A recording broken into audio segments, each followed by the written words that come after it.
5, 4, 3, 2, 1, 0. Hari ini kita akan belajar bersama-sama untuk mata pelajaran tematik kelas 4. Kita belajar di tema 8, daerah tempat tinggalku, subtema 1, lingkungan tempat tinggalku, pembelajaran yang keempat. Mari adik-adik kita belajar dengan penuh semangat ya. Dayu dan Kak Gusti memiliki kegemaran olahraga yang berbeda. Dayu gemar bersepeda dan Kak Gusti ini gemar berlari. Keduanya sering berolahraga bersama. Bahkan terkadang Kak Gusti membonceng Dayu apabila kecapean. Dayu dengan senang hati membantu kakaknya. Keragaman karakteristik individu itu tidak hanya pada keragaman fisik atau tubuh saja adik-adik, tetapi juga dapat berupa keragaman kegemaran atau hobi. Seperti Dayu dan Kak Gusti, mereka memiliki kegemaran yang berbeda. Tadi Dayu suka bermain sepeda, kalau Kak Gusti suka berlari olahraganya. Namun keduanya ini dapat hidup rukun dan saling membantu. Bagaimana dengan adik-adik semuanya? Apa kamu juga memiliki kegemaran yang berbeda dengan anggota keluargamu? Coba adik-adik lakukan kegiatan berikut ini. Nah, adik-adik lakukan wawancara dengan anggota keluargamu. Kalian tanyakan mengenai kegemaran dari setiap anggota keluargamu. Misalnya ayah kegemarannya atau kesukaannya apa, ibu, kakak, lalu kalian sendiri. Kalau kalian punya adik, tulis adik kalian apa kegemaran mereka. Contohnya di sini misalnya ya, oh ayah itu kegemarannya bermain bola, ibu itu kegemarannya memasak, kakak itu kegemarannya menyanyi, lalu saya atau kita ya, itu misalnya membaca buku cerita. Lalu adik ternyata kegemarannya adalah menggambar. Nah, di sini bisa kita lihat bahwa kegemaran masing-masing orang itu berbeda-beda. Satu dengan yang lain itu berbeda-beda adik-adik. Apa manfaat keragaman kegemaran yang ada dalam keluargamu? Nah, kegemaran yang ada di dalam keluarga kita itu ada manfaatnya. Yang pertama, kita itu bisa belajar mengenal karakteristik seseorang dari kegemaran mereka. Berikutnya, belajar sikap toleransi akan perbedaan yang ada. Nah, dengan keragaman yang ada itu kita bisa toleransi. Oh, ternyata adikku tuh sukanya menggambar. Nah, aku bisa membantunya untuk menggambar. Misalnya seperti itu. Belajar menghargai dan menerima perbedaan. Lalu belajar saling melengkapi kekurangan satu sama lain melalui perbedaan tersebut. Dan kita bisa juga belajar kegemaran baru nih dari anggota keluarga yang lainnya. Misalnya kalian kan misalnya Kak Citra ya, gemarnya adalah membaca buku. Terus kakak Kak Citra gemarnya bermain komputer. Nah, Kak Citra bisa belajar dari kakak Kak Citra untuk bermain komputer atau bisa mengetik di komputer. Misalnya seperti itu adik-adik. Nah, adik-adik, kesimpulannya keberagaman kegemaran dalam keluarga kita itu semakin membuat kita itu memahami karakteristik individu anggota keluarga kita berdasarkan kegemaran mereka. Bisa kegemaran hobi mereka dalam olahraga, hobi mereka dalam membaca buku, dan lain sebagainya. Lingkungan itu mempengaruhi kegiatan ekonomi penduduk. Tahukah kamu tentang kegiatan ekonomi? Ayo kita pelajari bersama-sama. Adik-adik, kegiatan ekonomi adalah kegiatan yang dilakukan oleh manusia untuk mendapatkan penghasilan, barang atau jasa tertentu dengan tujuan mencapai kesejahteraan dalam hidupnya. Berikut ini adalah macam-macam kegiatan ekonomi. Jadi kegiatan ekonomi itu ada 3 adik-adik. Yang pertama adalah produksi. Produksi itu adalah kegiatan menghasilkan barang atau menghasilkan jasa. Nah, orang yang melakukan kegiatan produksi itu disebut dengan produsen. Kalian harus menggarisbawahi, produksi itu menghasilkan barang atau jasa. Lalu kegiatan ekonomi yang kedua adalah distribusi. Apa itu distribusi? Distribusi adalah kegiatan menyalurkan barang hasil produksi dari produsen kepada konsumen. Nah, konsumen nanti apa kita cari tahu berikutnya adik-adik. Jadi distribusi ini artinya adalah menyalurkan barang hasil produksi. Nah, orang yang menyalurkan barang atau mendistribusikan barang itu disebut dengan distributor, ya.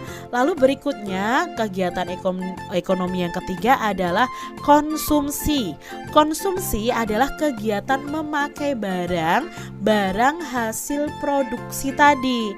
Nah, orang yang memakai barang-barang ini, orang yang mengkonsumsi barang-barang ini disebut konsumen. Seperti kita pembeli, ya, pengguna barang, kita ini disebut konsumen. Petani misalnya, petani itu menanam padi. Lalu apa? Dari padi itu dipanen menjadi beras, ya kan? Nah, petani itu adalah produsennya karena melakukan kegiatan produksi, menghasilkan barang. Barangnya apa adik-adik? Beras tadi. Lalu distribusinya siapa? Ya, distribusinya bagaimana? Nah, distribusinya ini melalui distributor. Distributornya siapa? Misalnya penjual beras, ya. Nah, penjual beras ini yang akan menyalurkan barang dari petani kepada pembeli.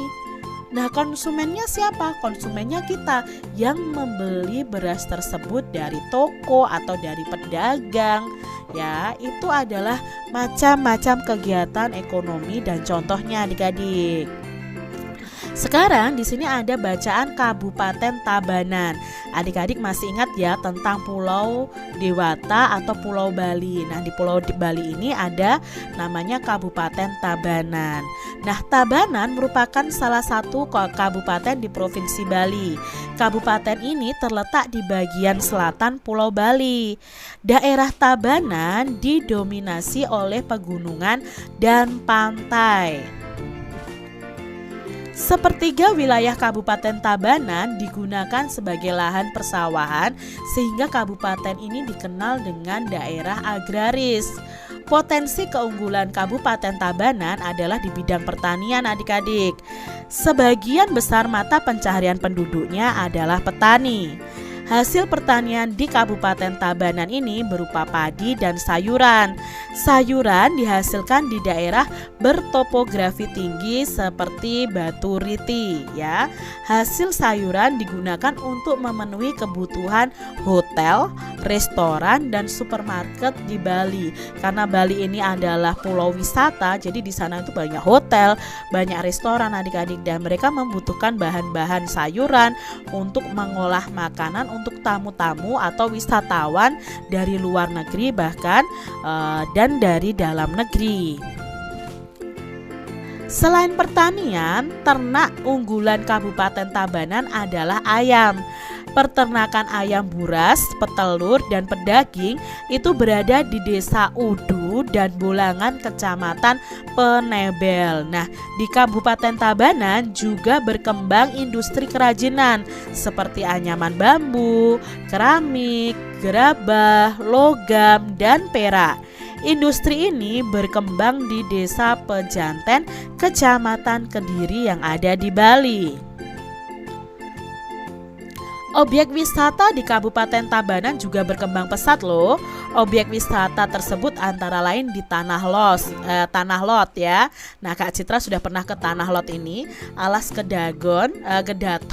Nah, Kak Citra itu kok salah terus ya membacanya. Alas Kedaton, lalu ada Bedugul, ada Ulun, ada Danau Berantan, lalu ada Kebun Raya Eka Karya. Nah, perkembangan objek wisata ini mendukung berkembangnya usaha jasa seperti restoran, hotel, dan penginapan. Selain selain dimanfaatkan sebagai objek wisata, potensi kelautan dari Kabupaten Tabanan ini juga dimanfaatkan masyarakat sekitar untuk menangkap ikan. Nah, ini adalah contoh-contoh kegiatan yang ada di Kabupaten Tabanan. Yang pertama ada kegiatan pertanian, lalu ada kegiatan ternak, dan salah satu tempat wisata yang ada di Kabupaten Tabanan. Apa saja ya kegiatan ekonomi di Kabupaten Tabanan ini? Yuk kita identifikasi bersama-sama adik-adik. Nah, kegiatan ekonomi di Kabupaten Tabanan yang pertama adalah kegiatan produksinya. Apa kegiatan produksinya? Kegiatan produksinya itu meliputi pertanian, peternakan, dan industri kerajinan. Tadi kan ya ada pertaniannya, ada peternakannya, ada industri kerajinannya. Distribusinya apa? Kegiatan distribusinya itu meliputi perdagangan dan penjualan. Lalu konsumsinya itu meliputi pembelian sayur untuk kebutuhan hotel, restoran, dan masyarakat yang ada. Apa saja jenis pekerjaan yang terkait dalam kegiatan ekonomi di Kabupaten Tabanan? Nah, untuk jenis pekerjaan yang terkait dengan kegiatan ekonomi di Kabupaten Tabanan, yang pertama untuk kegiatan produksi, pastinya untuk pertanian itu ada petaninya, ya toh, jenis pekerjaannya. Lalu untuk peternakan itu pasti ada peternaknya. Lalu untuk nelayan ya, untuk perikanan itu ada nelayan. Lalu untuk pengrajin itu ada perajinnya, atau jenis pekerjaannya adalah perajinnya. Lalu distribusinya atau penyaluran barangnya itu melalui pedagang, sopir, kuli angkut, agen, dan petugas pengiriman paket. Konsumsinya siapa yang mengkonsumsi dari hasil para produsen ini, dari petani, peternak, pengrajin, dan nelayan? Ya, konsumsinya adalah dari warga-warga sekitar dan wisatawan yang datang ke Kabupaten Tabanan. Nah, sekarang adik-adik amatilah lingkungan tempat tinggal kalian. Identifikasi kegiatan ekonomi yang ada di lingkungan tempat tinggal kalian. Dan identifikasi pula jenis pekerjaan yang terkait dengan kegiatan ekonomi itu. Contohnya di tempat Kak Citra nih, contoh kegiatan ekonominya yang produksi itu ada pengrajin tempe, ada petani, ada peternak kambing, ada perajin genting. Nah, distribusinya apa? Distribusinya untuk produksi ini, tempe dan sebagainya ini, itu distribusinya melalui pedagang sayuran, lalu ada sopir koprades, koperasi desa ya ini ada adik, lalu ada kuli angkut, lalu ada penjual daging, seperti itu. Nah, konsumsinya, kegiatan konsumsinya apa di lingkungan Kak Citra? Misalnya ada toko counter ya, counter pulsa ya, untuk membeli pulsa ya. Terus di lingkungan Kak Citra juga ada aplikasi online untuk memesan makanan ya. Sekarang kan baru marak ya. Itu kegiatan konsumsi loh yang terjadi di lingkungan tempat tinggal Kak Citra. Nah, berbelanja secara langsung dan tidak langsung melalui aplikasi ini. Dan mencukur rambut di tukang cukur rambut. Nah, itu kegiatan konsumsi, berbelanja makanan, berbelanja minuman ya, berbelanja di pasar, berbelanja di supermarket misalnya, itu kegiatan konsumsi. Nah, adik-adik, jenis pekerjaan yang terkait dengan kegiatan ekonomi di tempat tinggalnya Kak Citra, untuk produksi itu ada petani, perajin, dan peternak. Untuk distribusi itu ada pedagang, sopir, dan kuli angkut. Nah, untuk konsumsi itu ada penjual pulsa, tukang cukur, dan pedagang. Atau kita juga sebagai kegiatan kita itu sebagai konsumennya ya, pengguna barang dan jasanya. Kesimpulannya apa adik-adik? Nah, kegiatan ekonomi di lingkungan kita itu sangat beragam. Kegiatan ekonomi di lingkungan kita itu pasti dikelompokkan menjadi kegiatan produksi, distribusi, dan konsumsi. Adik-adik, pada pembelajaran sebelumnya kamu telah mempelajari tentang tokoh pada cerita fiksi. Nah, tokoh cerita fiksi itu dibedakan menjadi dua. Yang pertama ada tokoh utama dan yang kedua ada tokoh tambahan. Apa itu tokoh utama? Tokoh utama adalah tokoh yang memiliki peran penting dalam cerita tersebut. Biasanya akan ditampilkan terus-menerus dan mendominasi cerita. Sedangkan tokoh tambahan adalah tokoh yang dimunculkan sekali atau beberapa kali dalam cerita. Tokoh ini biasanya untuk menghidupkan cerita atau sekedar hanya pemanis cerita saja. Nah, dapatkah kamu mengidentifikasi tokoh utama dan tokoh tambahan dalam sebuah cerita fiksi? Ayo kita lakukan kegiatan berikut ini. Nah, adik-adik kan masih ingat ya tentang asal mula Bukit Catu. Ya, kita sudah belajar asal mula Bukit Catu, di mana di sini ada seorang suami ya yang bekerja sebagai petani minta kepada istrinya untuk dibuatkan nasi tumpeng ya, nasi tumpeng yang besar supaya panennya lancar seperti itu kan. Nah, lalu istrinya menyetujui dan membuat membuat tumpeng yang besar nih adik-adik. Nah, tidak lama kemudian ternyata hasil panennya dari suaminya itu banyak adik-adik. Nah, si istri ini membuat tumpeng dan membagikannya kepada penduduk desa. Lalu menjelang musim panen berikutnya, sang suami berkata lagi untuk membuat tumpeng 3 kali lipat dari sebelumnya. Nah, di sini istrinya menyetujui supaya harapan mereka untuk panennya melimpah itu terkabul adik-adik. Dan setelah itu panenlah lagi ya. Nah, di sini dalam perjalanan suami ketika ke sawahnya atau bertani, dia melihat seonggok tanah yang berbentuk seperti catu. Dan catu ini adalah alat penakar nasi yang terbuat dari tempurung kelapa untuk membuat tumpeng ini. Nah, setelah itu adik-adik dia bercerita kepada istrinya.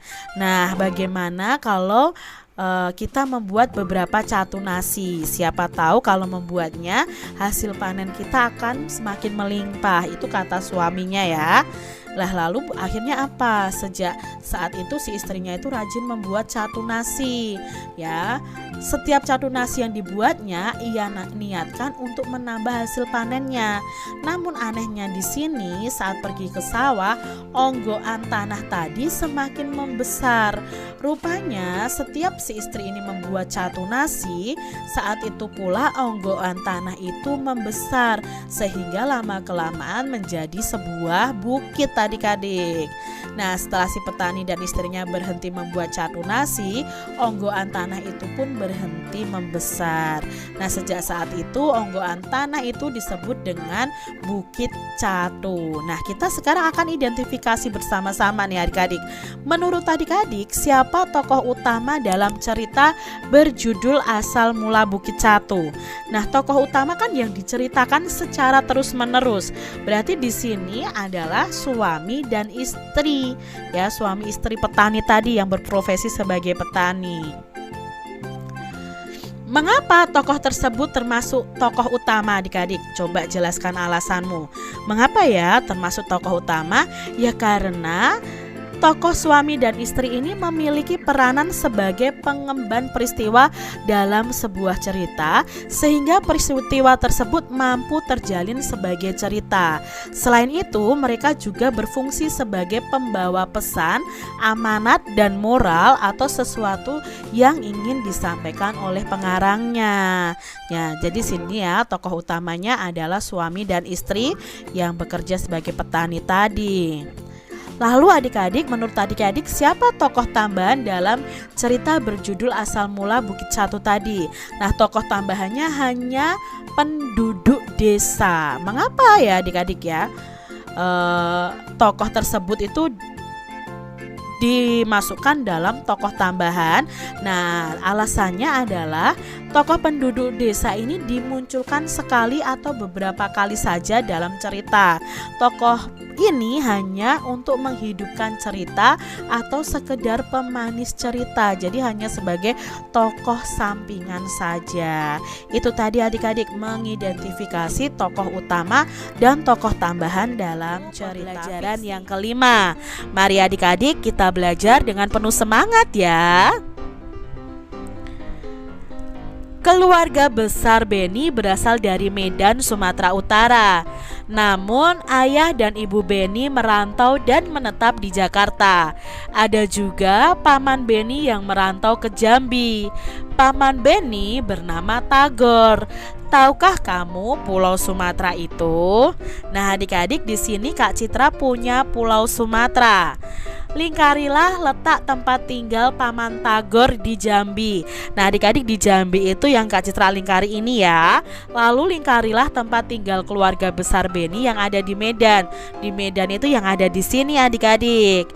Kalian bisa mencari gambar peta Indonesia dan kalian bisa melingkari letak daerah tempat tinggal kalian masing-masing. Adik-adik, Beni dan keluarga ini mengunjungi Paman Tagor. Paman Tagor tinggal di Jambi. Rumah Paman Tagor ini di lingkungan perkotaan. Meskipun di kota, lingkungan rumah Paman Tagor bersih dan asri. Masih banyak pohon di lingkungan tempat tinggal Paman Tagor. Paman Tagor tinggal bersama istri dan kedua anaknya.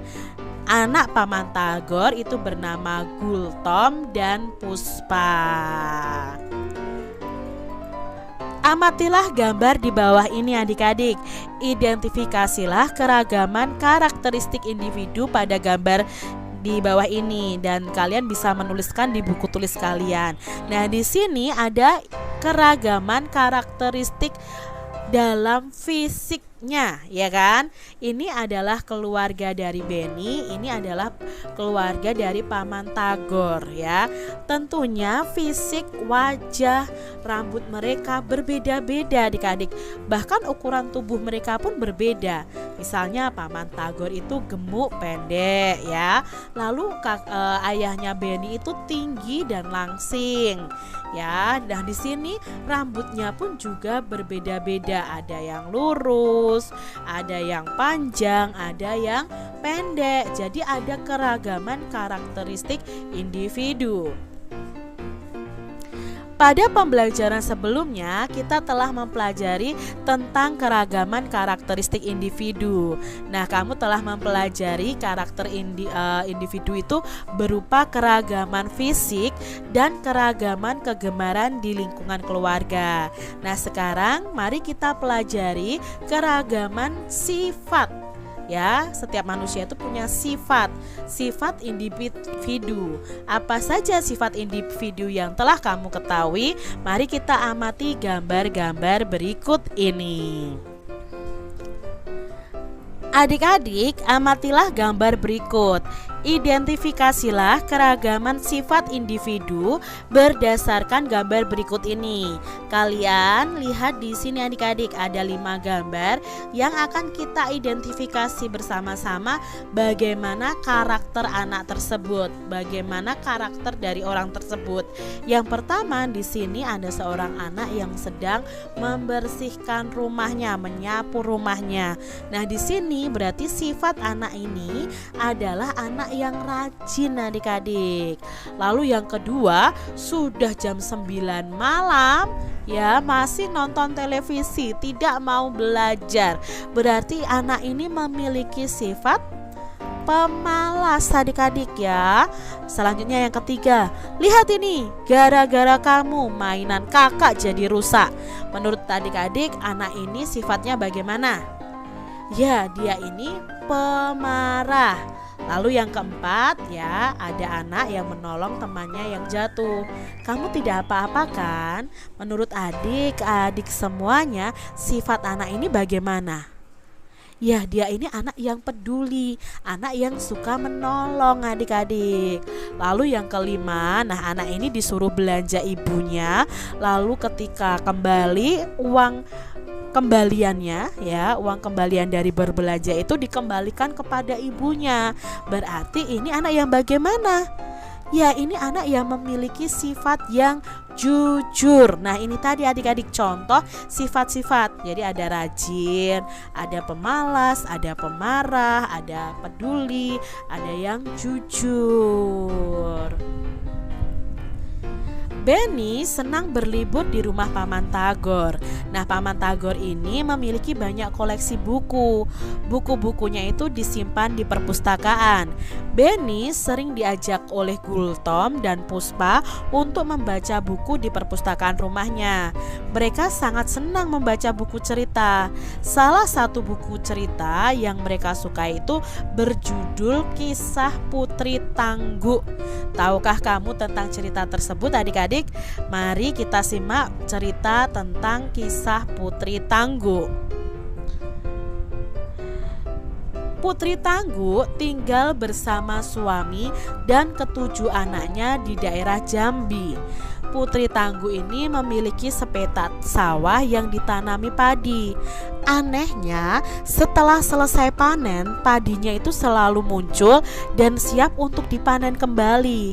Bahkan ketujuh lumbung Putri Tangguh hampir penuh dengan panen hasil panennya, untuk menampung hasil panennya adik-adik. Saat panen terakhir, Putri Tangguh mengajak suami dan semua anaknya ke sawah. Mereka memasukkan hasil panen ke gerobak. Panen sudah selesai. Sepertinya persediaan padi kita sudah cukup untuk beberapa bulan, kata Putri Tangguh. Kemudian mereka mendorong gerobak bersama-sama. Di tengah perjalanan, Putri Tangguh jatuh terpeleset. "Aduh!" teriak Putri Tangguh. "Hati-hati, Bu, semalam hujan deras, jalannya menjadi licin," kata suami Putri Tangguh sambil membantunya berdiri. "Gara-gara hujan, jalannya licin. Perjalanan ke rumah masih jauh, bisa-bisa aku terjatuh lagi," gerutu Putri Tangguh. Putri Tangguh mengambil padi dari gerobaknya. Kemudian padi ditebar di jalan. Melihat perilaku ibunya, si anak sulung pun bertanya, "Apa yang ibu lakukan? Mengapa ibu membuang padi itu ke jalan?" "Ibu tidak membuang padi. Padi ini ibu gunakan sebagai pengganti pasir. Ibu menebarnya agar jalan ini tidak licin lagi," jawab Putri Tangguh. "Istriku, bukankah padi itu untuk kita makan? Tidak baik rasanya jika membuang-buang makanan," nasihat suami Putri Tangguh. Putri Tangguh tidak mengindahkan nasihat dari suaminya. Bahkan Putri Tangguh membantahnya. "Masa bodoh? Bukankah padi kita sudah banyak? Apa kamu mau aku terjatuh lagi dan tulangku patah?" bantah Putri Tangguh sambil terus menebar padi ke jalan. Setelah panen terakhir, Putri Tangguh tidak pernah kembali ke sawah. Ia berada di rumah untuk merawat ketujuh anaknya. Suatu malam, anak bungsu Putri Tangguh merengek karena lapar. Akhirnya Putri Tangguh ke dapur untuk mengambil nasi. Alangkah terkejutnya ketika ia mendapati pancinya kosong. "Mengapa panci ini kosong? Bukankah tadi masih tersisa sedikit nasi?" tanya Putri Tangguh dalam hati. Karena si bungsu terus merengek, Putri Tangguh pun memutuskan untuk menanak nasi. Namun Putri Tangguh kembali terkejut ketika mendapati beras yang ia simpan dalam kaleng juga menghilang. "Kemana perginya beras itu? Aku ingat masih banyak beras di sini sebelumnya. Jangan-jangan ada orang yang mencurinya," kata Putri Tangguh. Kemudian Putri Tangguh membujuk anak bungsunya untuk tidur. Besok ia berencana untuk menumbuk padi yang disimpan di lumbungnya. Pagi harinya Putri Tangguh terkejut mendengar teriakan suaminya. "Istriku, istriku, cepat kemari!" teriak suami Putri Tangguh. Putri Tangguh segera berlari menemui suaminya. Ia menghampiri suaminya yang berada di depan pintu lumbung. Ia pun bertanya kepada suaminya. "Ada apa, suamiku?" tanya Putri Tangguh dengan cemas. "Aku tidak tahu, istriku. Lumbung ini sudah kosong saat aku membukanya," jawab suami Putri Tangguh. Putri Tangguh dan suaminya bergegas memeriksa lumbung yang lain. Betapa terkejutnya mereka ketika mendapati ketujuh lumbungnya telah kosong. Putri Tangguh pun menangis. "Apa yang terjadi padaku? Tadi malam nasi dan beras hilang. Sekarang padi di lumbung pun juga ikut menghilang," jerit Putri Tangguh. "Jangan cemas, istriku. Bukankah kita masih memiliki sawah? Besok kita ke sawah. Siapa tahu padinya telah menguning," hibur suami dari Putri Tangguh.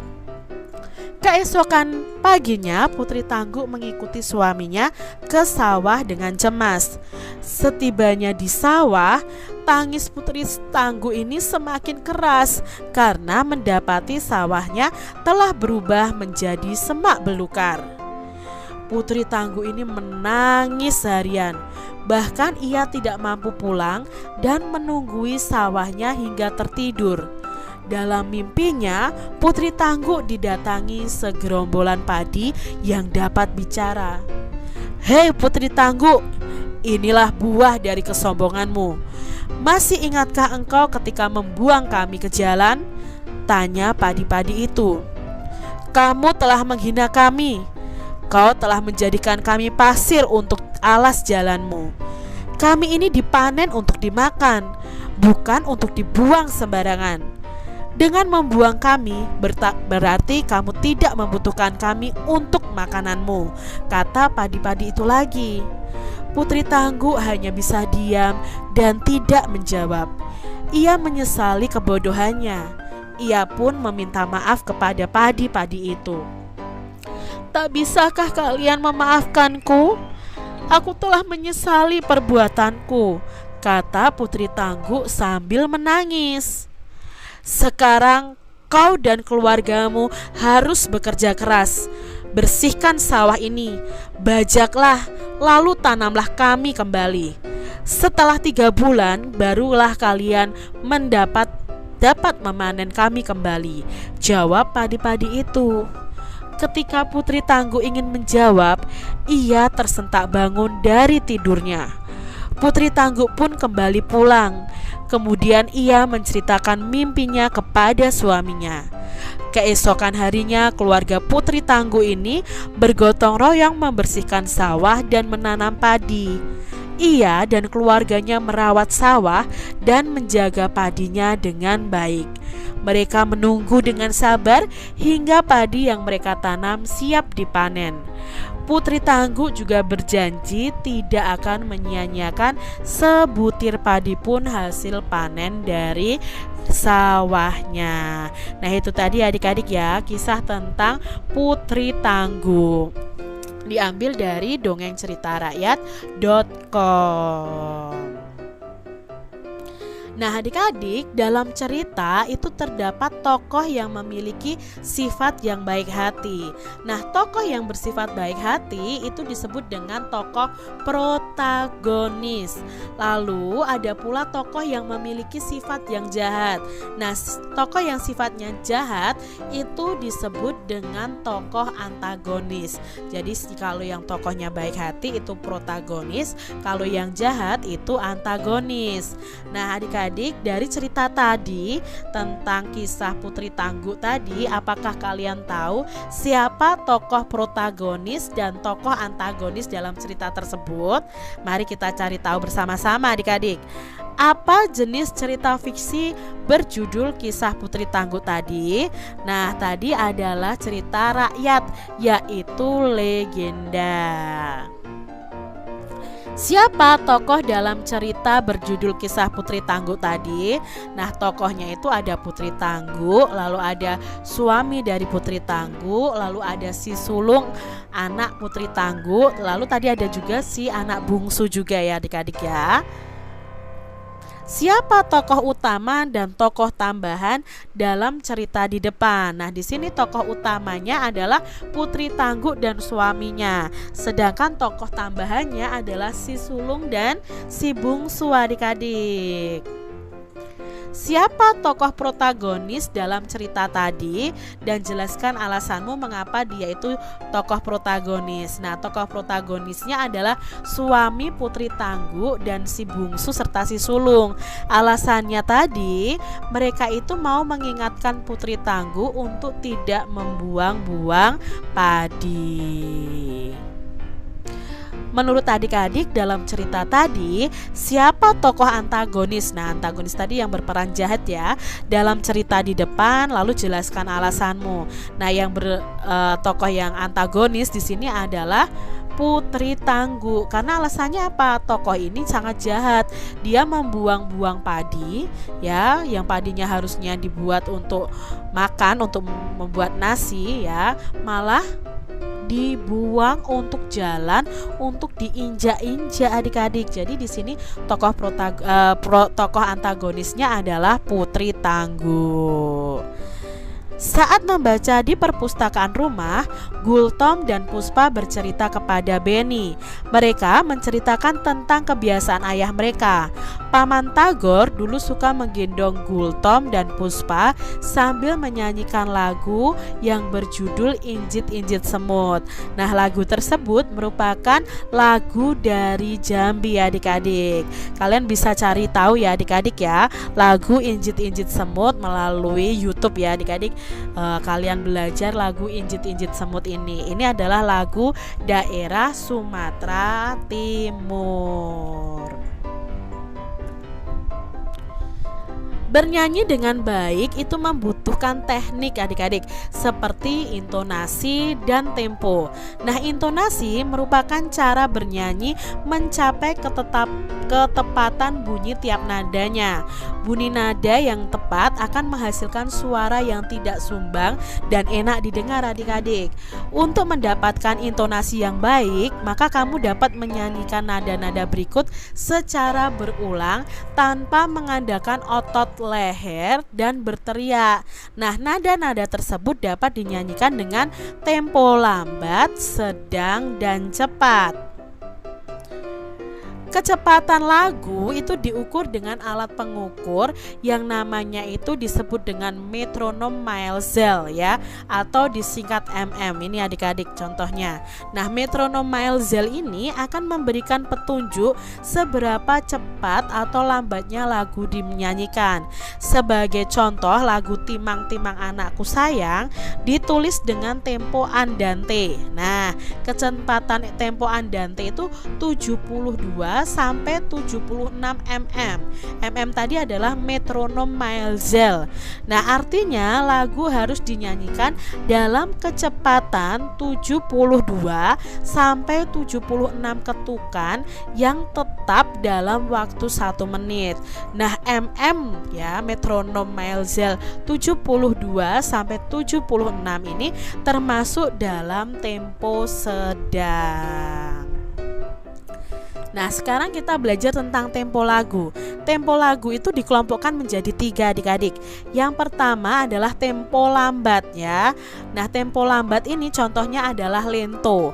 Nah, lento ini ketukannya adalah 56 sampai 58 mm. Metronom Maelzel ya, ml tadi. Lalu untuk tempo sedang itu contohnya adalah tempo andante. Itu seperti orang berjalan. Itu temponya 72 sampai 76 mm. Sedangkan untuk tempo cepat itu contohnya adalah tempo allegro ya. Ini biasanya cepat, hidup, dan riang untuk lagu yang bersifatnya semangat dan riang adik-adik. Nah, temponya itu ketukannya 132 sampai 138 mm. Amatilah lagu injit-injit semut tadi dan identifikasilah tinggi rendah nada dari notasi angka lagu di depan. Lalu apa yang kalian temukan, buatlah garis melodi pada syair yang kamu tulis. Nah, di sini Kak Citra sudah mengambil ya dari mikirbaik.com itu tinggi rendahnya nada pada lagu Injit-injit semut. Jadi di sini ya, kalau garisnya ke bawah otomatis berarti nadanya rendah. Tapi kalau garisnya naik berarti nadanya jadi naik. Ini Kak Citra buat seperti ini adik-adik. Apa yang kamu rasakan ketika menyanyikan lagu tersebut? Nah adik-adik, ketika kita menyanyikan lagu itu tuh ada notasi angkanya menggunakan nada tinggi, nada sedang, dan nada rendah. Selanjutnya, jelaskan tempo dan tinggi rendah nada dalam lagu tersebut. Nah, temponya itu agak cepat atau bisa juga disebut dengan tempo sedang. Apa saja lagu daerahmu? Tuliskan judul dan makna lagunya. Nah, di sini kalau di tempat Kak Citra di Jawa Tengah itu ada lagu Gundul-Gundul Pacul. Kalau di tempat adik-adik pasti punya lagu daerah sendiri ya adik-adik ya. Coba apa saja lagu daerah kalian dan apa makna dari lagu tersebut.